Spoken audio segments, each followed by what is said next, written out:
Warning, unsolicited observation coming. That was the first line of a text message that I got from my friend Kara 9 years ago.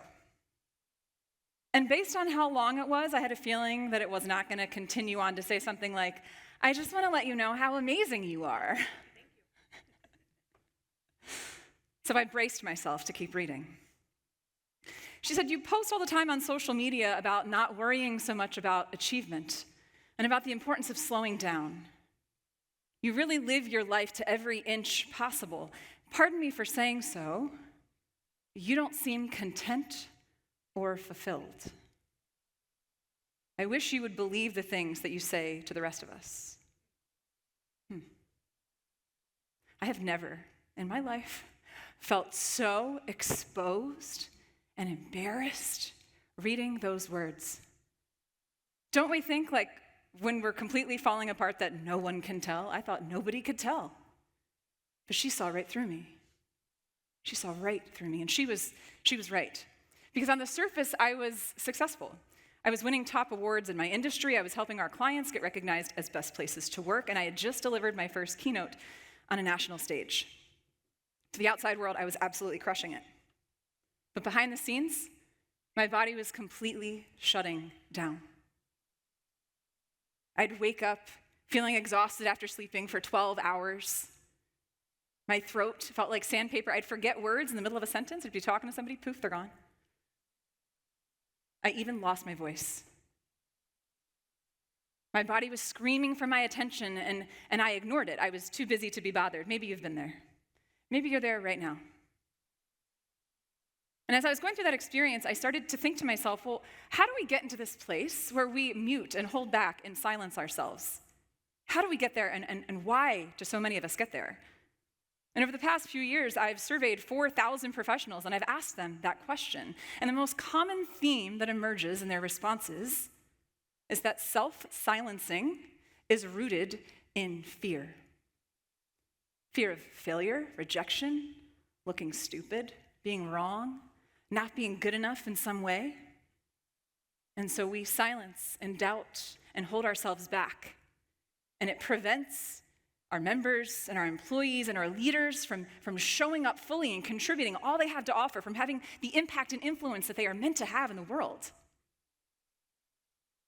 And so for the past few years, I've been developing a framework, a methodology to help people move from these places of stagnation to momentum, from self-doubt to confidence and courage, and from this place of fear into action.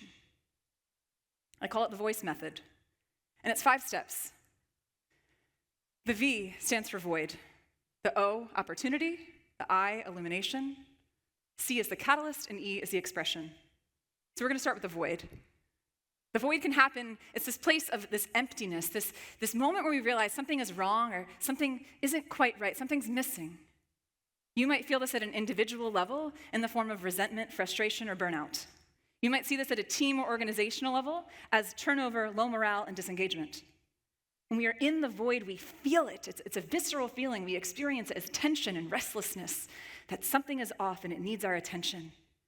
And the gift of the void is that it gets our attention and gets us to ask the question of, what if it didn't have to be this way? What if it could be different? Then we step into the opportunity.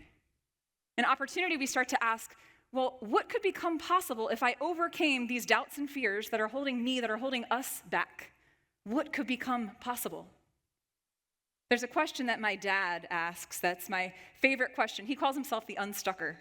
And it's my favorite question to ask to help us move into that place of possibility. And the question is, if it were just right, what would it look like? And it could be anything, any area where you're feeling stuck or stagnant. If it were just right, what would it look like? We step into that place of opportunity. Now, if it were just right, it would look like people being, more engaged at work right now. Because they're not. We've heard about that quite a bit today. According to Gallup, employee engagement is an 18-year low.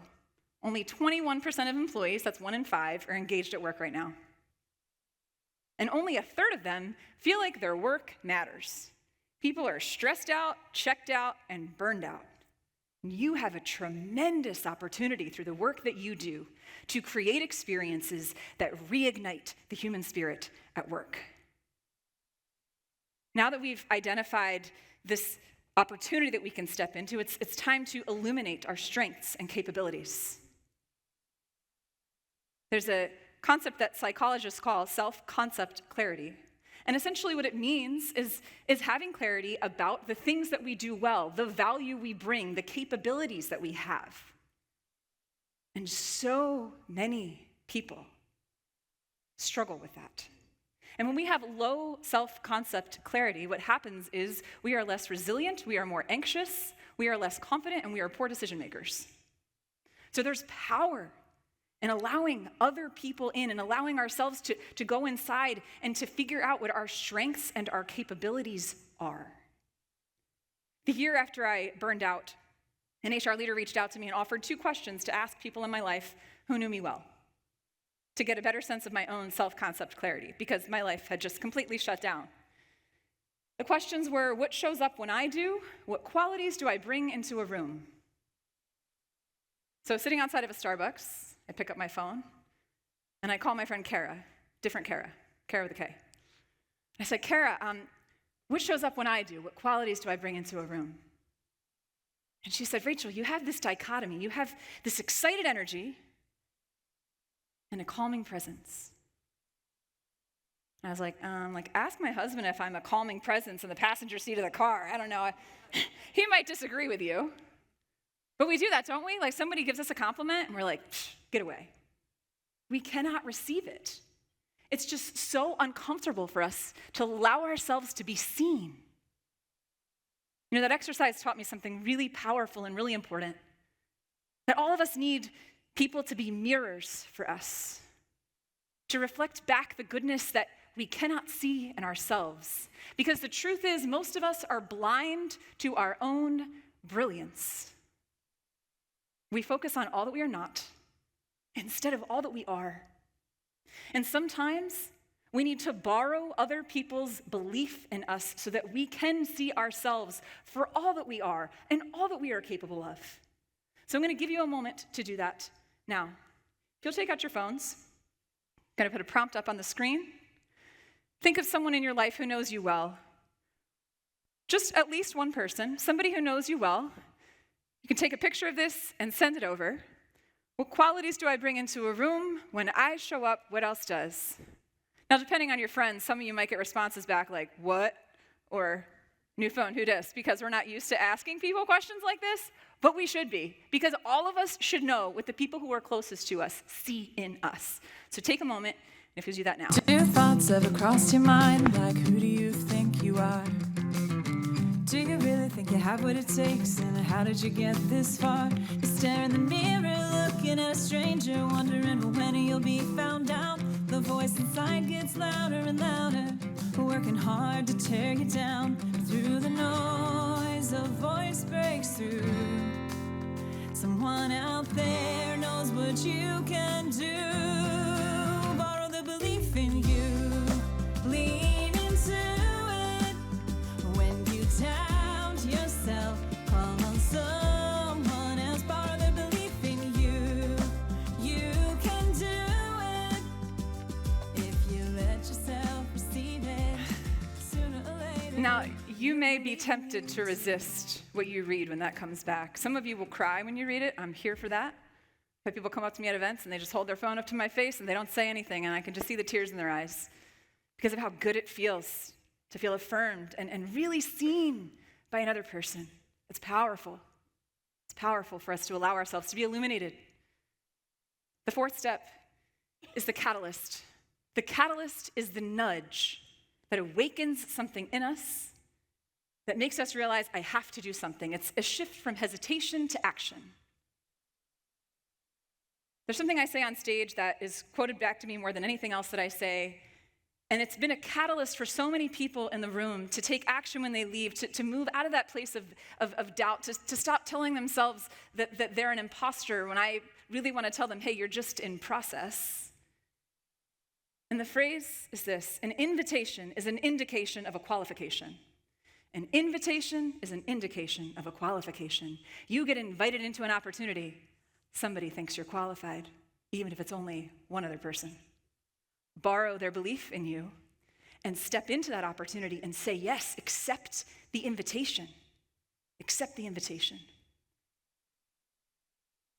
Just last week, a woman I met in Nebraska named Lori did just that. She accepted an invitation. She was brave and she was bold. I was keynoting the Nebraska SHRM conference for about 600 HR leaders. And a couple hours after my keynote, I'm sitting down at lunch, and I sit next to Lori, and Lori's been working in HR for 30 years. She said she's probably about 2 years from retirement. She said, there's this regret that I have in my career, this thing that I never did. I never took this SHRM CP, this designation that people in my field have, and I haven't done it because I've doubted myself, and I've been afraid of failing. Then she opened up to me about how a decade earlier she lost her husband. He was the life of their family. And with him, she lost everything. She lost her car, her home, her job. And for the past 10 years, she's just trying to rebuild her life.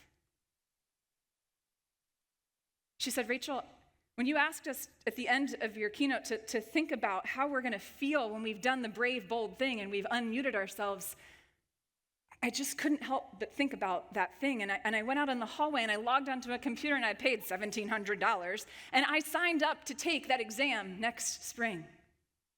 The thing that I've always wanted to do.